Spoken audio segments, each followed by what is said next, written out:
Então vamos continuando aqui da sequência. Então quem sofre a ação do verbo aqui, ó, abolido. Algumas versões elas trazem aqui, elas vertem o verbo katargeitai. Só um momento aqui. Elas vertem aqui como removido. Removido. O véu é removido. Só que a gente não tem base para isso, uma vez que a palavra removido, o verbo removido, ela aparece no verso 16 da mesma oração. Removido. Vai aparecer aqui no verso 16, ó. Mas até hoje, sempre que é lido Moisés, o mesmo véu está posto sobre o coração deles. Mas quando se voltarem para o Senhor, o véu é removido. E a palavra removido aqui, no verso 16, é periaireitai. Então, a palavra removida a gente tem no texto grego. Aqui a gente pode ver que em todas as ocorrências é abolido, anulado, aniquilado, tornado inoperante, aniquilado, sentido de abolido, destruído. Então, quando o apóstolo diz mas altanoemata, mas os pensamentos de quem? Dos judeus, deles, né?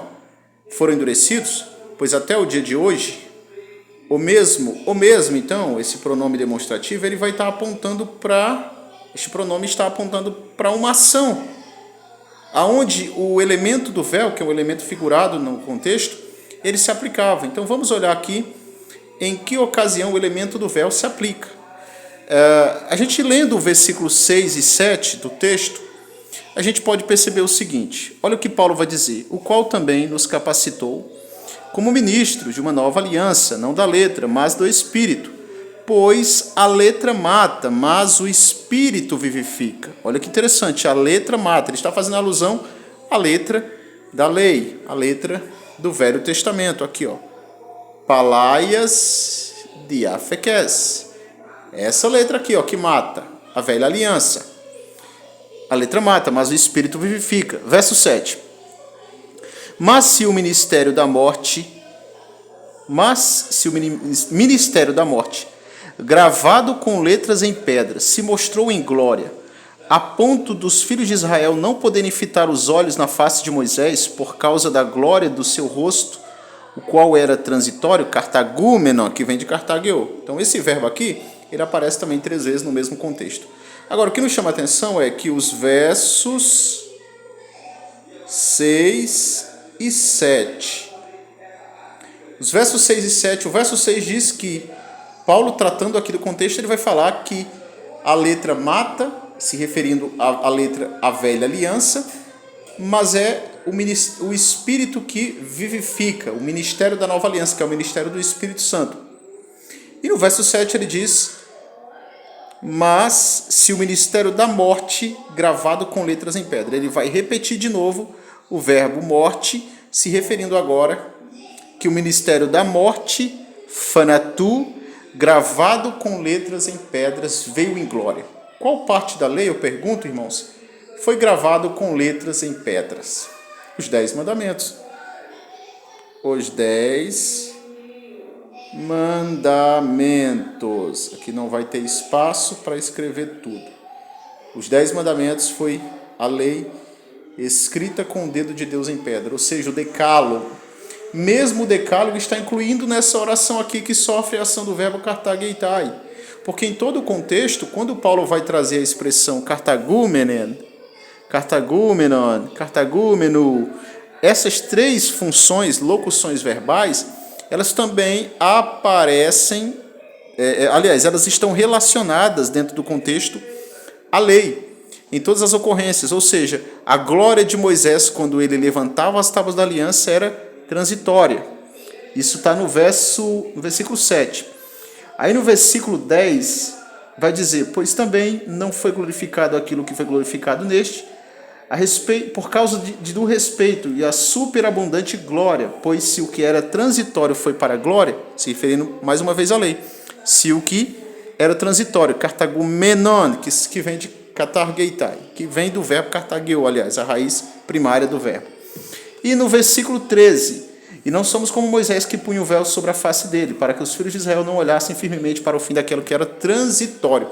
O que Moisés sustentava em suas mãos que era transitório dentro do contexto? A lei, irmãos. A lei. A Torá, Palaias diáficas, a aliança, chamada de velha aliança. A aliança feita no Monte Sinai. Então, toda a Torá, de acordo com o apóstolo Paulo, inspirado, é bom salientar isso, inspirado pelo Espírito Santo, ele diz que sobre a leitura, sobre a leitura da velha aliança, em Cristo, porque em Cristo, em Cristo essa velha aliança foi abolida. Então, aqueles que vão defender aqui que é removido, primeiro que já a expressão removido ela é uma expressão que é uma tradução inconsistente, porque a palavra removido, como eu disse no verso 16, é outra. Então, a melhor tradução é abolido de fato, é abolido. E aí, as pessoas vão dizer, não, mas é o véu que é removido. Irmãos, não nos esqueçamos que este véu tem uma função figurada no contexto.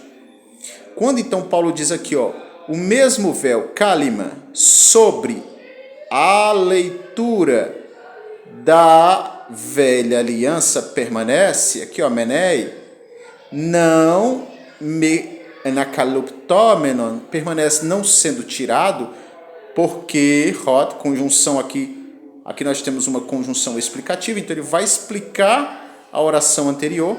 Nós temos duas conjunções explicativas aqui, mas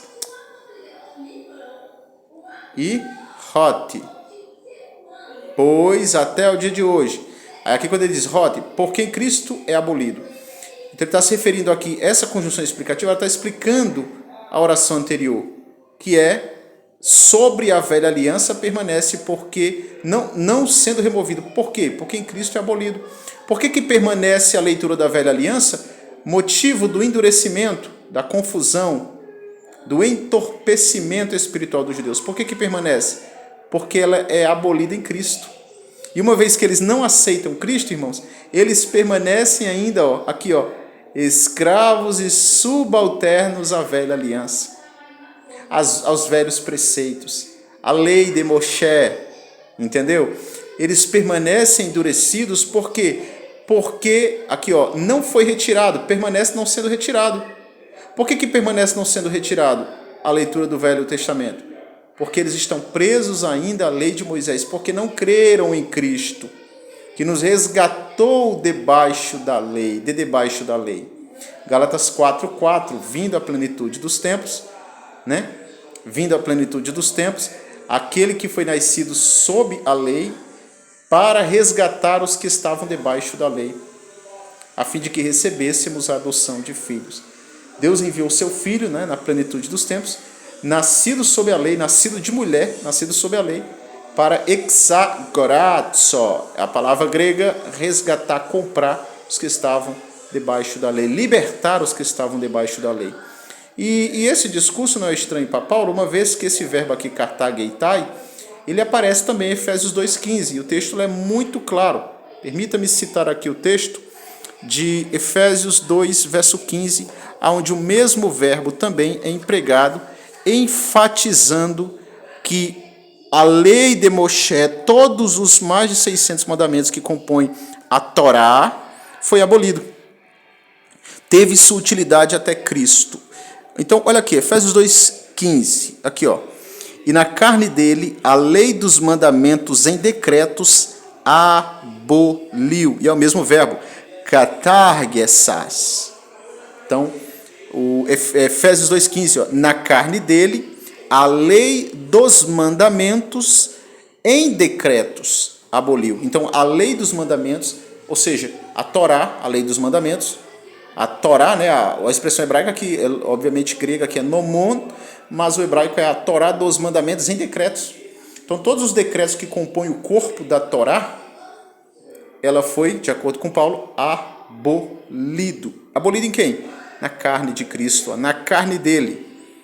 Então, o texto é claro, irmãos. Então, não é estranho a mesma leitura aqui em 2 Coríntios 2,13, ou 3,14, onde Paulo diz, Mas os pensamentos deles, dos judeus, foram endurecidos.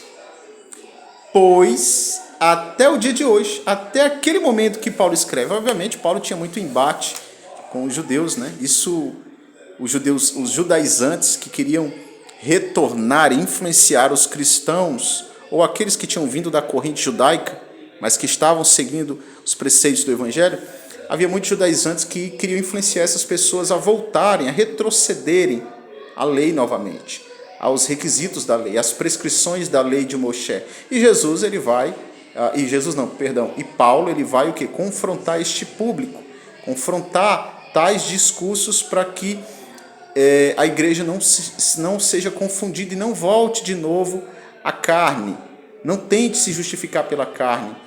Por isso que Paulo vai criticar os Gálatas dizendo assim, ó, tendo começado pelo Espírito, acabareis agora pela carne? Né? Então, nisso consiste a crítica de Paulo em quase todas as suas cartas, em relação aos judaizantes que queriam voltar de novo aos preceitos da lei. E o texto aqui é claro, irmãos. O texto é muito enfático. Os pensamentos deles foram endurecidos, pois até hoje, até o dia de hoje, o mesmo véu que representa dentro da perícope, como já expliquei, a função do véu aqui é apontar para a função da leitura da velha aliança, ou seja, a letra que mata do verso 6 e a lei escrita com o dedo de Deus em pedras que veio para a condenação, não para a justificação. O texto é claro. Então, verso 6, verso 7 e verso 13 aplicam diretamente a função do Velho Testamento, a morte, a condenação.